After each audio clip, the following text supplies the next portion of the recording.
Very good morning my dear friends. இன்னைக்கு லயரிக்ஸ் morning மெசேஜில் மறுபடியும் உங்களை சந்திக்கிறதுல ரொம்ப சந்தோஷம். நாம் இப்போ இந்த குழந்தை வளர்ப்பு அது என்னவோ சாதாரணமாக எடுத்துக்கிறாங்க எல்லாருமே. அதில் எவ்வளோ பெரிய மனோ தத்துவம் இருக்குது, சைக்கலாஜிக்கல் ஃபேக்ட்ஸ் இருக்குது. அது ஒரு குழந்தையினுடைய பர்சனாலிட்டி டெவலப்மெண்ட்டுக்கு எவ்வளோ பயன்படும் அப்படிங்கிறதெல்லாம் படித்தவங்களுக்கு கூட தெரியல. ஒரு படிக்காதவங்களை பற்றி என்ன சொல்கிறது? அதில் பல பருவங்கள் இருக்குது. முதல் பருவம் நேற்று நம்ம பார்த்தோம். பிறந்ததுலேருந்து முதல் வருஷம் வரைக்கும் அது ஓரல் ஸ்டேஜ் அப்படிங்கிறோம். வாய் இன்ப பருவம். என்னென்னா அது எல்லாத்தையும் அது வாயில் வச்சு தான் டேஸ்ட் பண்ணும். ஏதாவது பொம்மை கிடைச்சாலும் வாயில் வச்சுக்கும். ஒன்றுமே கிடைக்கல அப்படின்னா விரலை வச்சு சூப்பிட்டே இருக்கும். தாய்ப்பால் கிடைக்காத அந்த குழந்தைக்கு எவ்வளவு ப்ராப்ளம் வரும் மனத்தளவில் அப்படிங்கிறதையும் நம்ம பார்த்தோம். இப்போ அடுத்தது செகண்ட் இயர், அது தேர்ட் இயர் வரைக்கும், செகண்ட் அண்ட் தேர்ட் இயர் வரைக்கும் அது அந்த ஆனல் ஸ்டேஜ்னு பேர். அது என்னன்னா அந்த ஆசனவாய் இன்பப்பருவம்னு அர்த்தம்.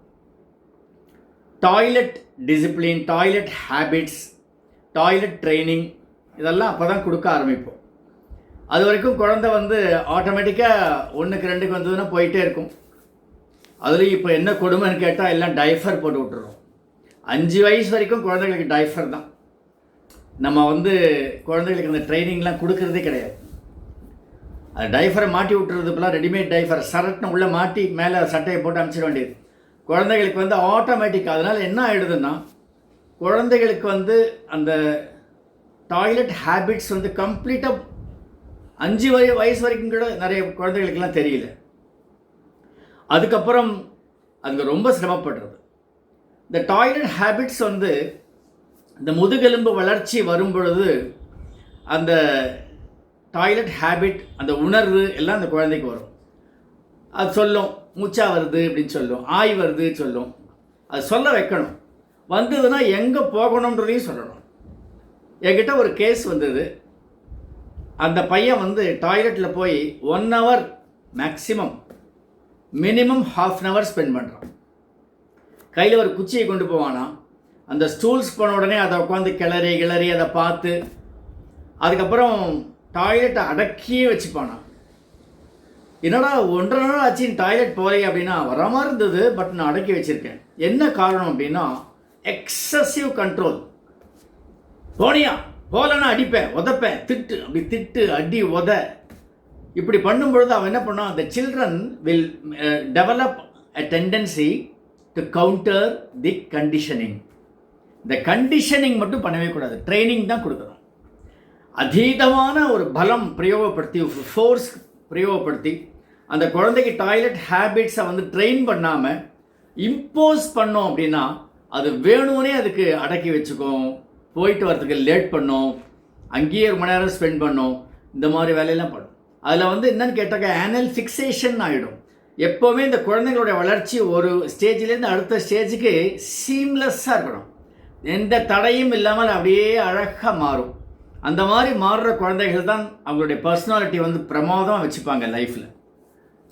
இந்த டாய்லெட் ஹேபிட்ஸை இம்போஸ் பண்ணி, கம்பல் பண்ணி, கண்ட்ரோல் பண்ணி, ரெகுலேட் பண்ணி ட்ரெயின் பண்ணுறதுக்கு பதிலாக இந்த மாதிரிலாம் ஃபோர்ஸிபிளாக நம்ம கொண்டு போகும்போதோ, இல்லை இந்த மாதிரி ஒரு டைஃபர் போட்டுட்டு கவலை இதை போட்டு எவன் போட்டு மல்லாடுறது, ஒரு டைஃபர் மாட்டி விடுங்க.